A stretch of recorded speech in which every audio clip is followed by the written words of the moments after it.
One.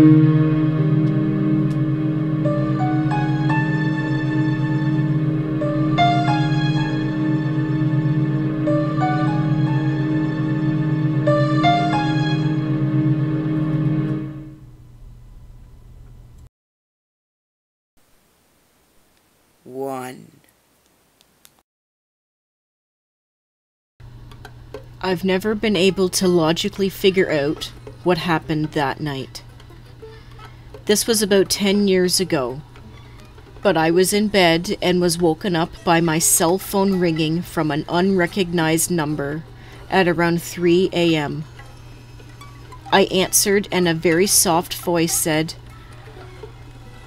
"Hi Sharon, I don't mean to disturb you, but I just wanted to let you know that everything is going to be okay." A bit confused, I respond and ask, "Who is this?" The soft voice responded, "This is your guardian angel. Don't ever worry, everything will be okay." I became irate and I told the person to stop screwing around, and I was beginning to get creeped out. I hung up after a bit because I got frustrated. I woke up the next morning remembering the conversation and thought nothing of it because I thought it was a dream. I did check my phone, and at 3 a.m., a call from a random number. Okay, I thought, this is getting weird. I get ready for the day and call the number. I tell them someone from that number called me at 3 a.m., and they had no idea what I was talking about. I asked if there was either an elderly lady or a child in the house that would match the voice I heard last night. They got weirded out and hung up on me. Now I got really frustrated and called back a bit later. I leveled with whoever was on the phone and tried to figure out if we knew each other at all. We didn't. Never solved this mystery. It was very odd. That caller knew my name too, and I had no connection to those people. I don't ever bring it up because it doesn't make any sense to me, but it has always stuck in my mind. It was very creepy.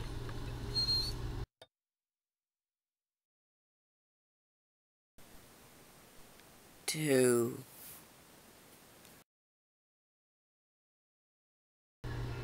This story is pretty simple, but it has stuck with me for over a decade now, and I still lose sleep over it. It was 2001. My family had gone off of vacation. I had been suspended from school, so they decided not to reinforce this behavior by not letting me go with them. They got my uncle to stay over and make sure I didn't die. Anyway, day 2, I get home from school and he's not there, which is odd. I do a round of the house calling out, got bored with it, and went to play on my Pentium 4. About 2 hours later, the house phone calls. Nothing too suspect, so I waltz over and answer the thing. The voice on the other end says, "Craig, sorry I didn't call you earlier. I had to get to dinner. Can you leave the door open for me? I forgot my keys." At that exact moment, my uncle opens the front door holding dinner while I'm still holding the phone to my face. He's not holding a phone. The person on the other line says, "Hello? Craig?" I'm frozen stiff, and I don't answer, and then he hangs up. My uncle asks me why I look like I've seen a ghost, and I told him what happened. We had no idea what to think.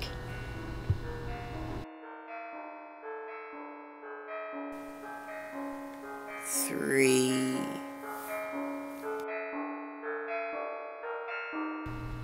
A few years ago, I was awoken from a nap by my phone ringing. I was super spaced out and the phone call was breaking up. I only remember the person on the other line telling me something about wearing their feet. I didn't think much of it and went back to sleep, only to then actually awaken from my nap. I had dreamt of awakening the first time. I casually remarked to my roommate that some weirdo in my dream called to tell me he wears his feet. Fast forward to a few days later. Me and my friends are getting ready to head down to a local river and hang out there for the afternoon. Sitting in the back seat on the way there, winding through the hills of northern BC, I started getting a truly ominous feeling. I urged my friend driving to slow down. He took it personally and made a few quips about it, but eventually slowed down and we made it to the river.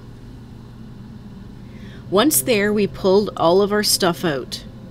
A football, cooler, snacks, and a hacky sack. I wandered down to the water, still a little shook up about this overarching feeling. Something was going on. A few friends were sitting up on a spot away from the rocks. It wasn't the best beach. While another buddy pulled out the hacky sack. As we circled around to play, it became evident that we all had one thing in common for this game of hack. We weren't going to be taking our shoes off. The ground was terrible. This is when I felt like the universe punched me in the gut. My eyes fell to the ground and onto one member of our crew who was not wearing shoes. I noticed for the first time a tattoo that I had seen before. Everything went slow-mo. My one friend said, "Hey, you're not going to keep your shoes on?" I felt like I could pretty much throw up. And then my friend answered, "No, I like wearing my feet." I paced off and spent about 15 minutes on my own, contemplating if I was entering a state of psychosis. A phone call from a stranger turned out to be a recording prediction of a future conversation.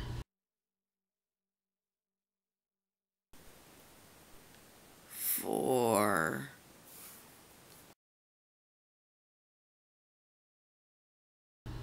This happened to my father. One day, the business partner that he had, that he doesn't see very often, called him and talks to him about his plans that he has for the future, sounding very excited about them.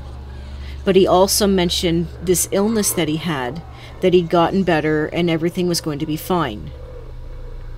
A couple of days later, my father is talking to a mutual friend and mentions his business partner. "Oh yeah," he said, "I just spoke with him the other day on the phone." The friend that he was talking to freezes and tells my father, "He's been dead for weeks." It turns out this guy never recovered from his illness. My father has no explanation and swears that it was him that he was talking to.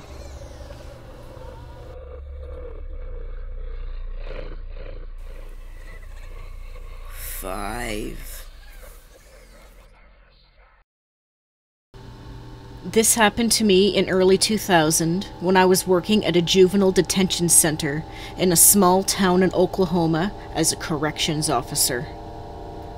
I was working nights at the time and went to work at 9 p.m. This one night when I arrived for work, my supervisor looked confused and asked me what I was doing there. I said, "Well, I work tonight." And he said, "But they said you called in a few hours ago saying that you were sick." I was a bit confused and said, "It must have been someone else and they got the message wrong." After everyone else showed up for work that night, it was a bit more weird, but we carried on as usual and assigned everyone their places for the night. I went to work in the control room where I usually work. The control room is at the center of the prison and has a direct control over the cameras, doors, phones, and everything else. After I relieved the guard on duty and settled in for the night, I looked at the message that said that I called in. It said that I had called in at 6:50 p.m., and it said that I had gotten sick while out cleaning up after the storm. There had been a storm the night before, and it was bad, but not anything that I had to go out to clean up. It was truly weird. The supervisor came into the control room about that time. He was also a friend of mine outside of work, and we started talking about it, how odd it was. I decided to call my wife at home and tell her about it while he was still sitting there. I picked up the phone and I dialed. After 2 rings, a man picked up the phone and with a raspy voice said, "Hello?" I did not know what to say for a few seconds. I looked at the phone to make sure that I had dialed the right number, and I had. After a few seconds, the person said, "Hello," again, in the same raspy voice. I said, "Hello, who is this?" And the person said, "This is Taylor, who is this?" My head started spinning because my name is also Taylor. I said it in almost a scream, "Where is Anne?" He said, "Anne's in bed, who is this?"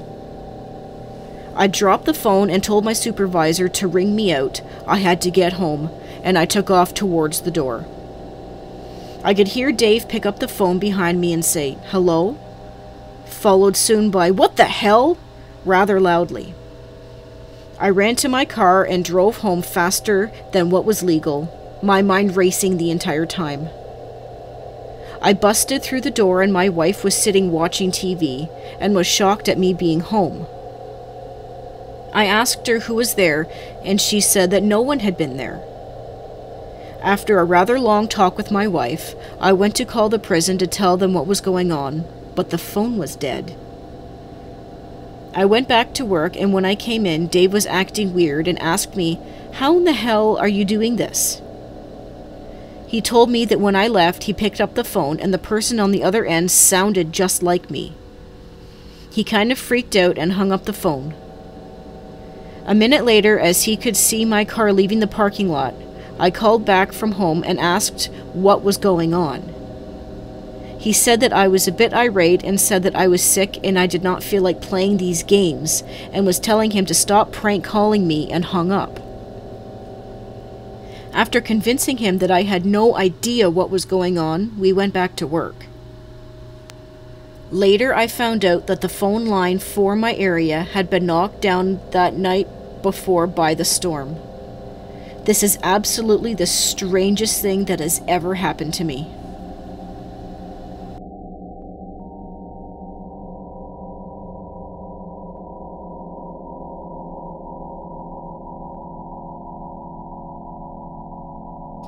Thank you so much for watching and supporting the show. If you have a story to share, send us an email, like us on Facebook, share, like, and subscribe.